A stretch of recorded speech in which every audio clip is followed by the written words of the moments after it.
Okay, let's take a look at the response to this question, the one that I wrote. Once again, there are different ways to answer and approach this question. So let's take a look at how I answered it. Okay, part C. First, I'm dealing with underpopulation.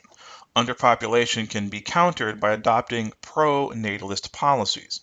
These policies are designed to encourage couples to have more children.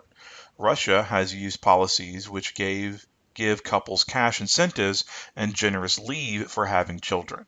So once again, pro-natalist policies, Russia, those were examples that I came up with when we were planning in the beginning. Underpopulation can also be addressed through immigration. Many countries, especially in the West, used immigration to supplement their declining workforce. These immigrants often have higher fertility rates than the native population. The United States population, for example, has stabilized because of the introduction of Latin American immigrants.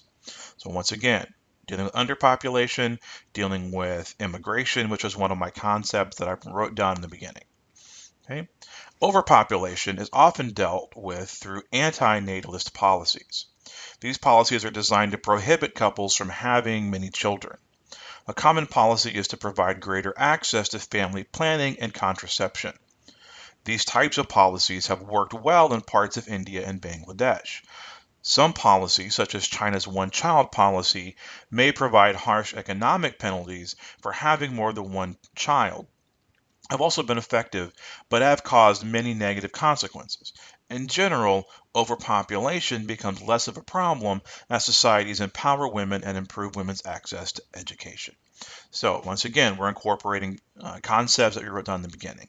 Anti-natalist, pro-natalist. Here we talk about South Asia. We talk about the China and their one-child policy. These were all concepts that I wrote down at the beginning in my planning stage, so that when I was able to write, they were able to come together. Okay.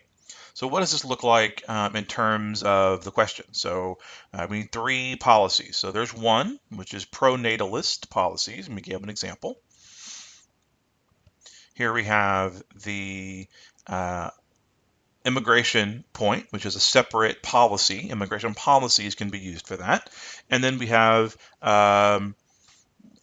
family planning and contraception and one-child policy, all mentioned as overpopulation responses to those particular questions. Okay. So what does this look like in paragraph form?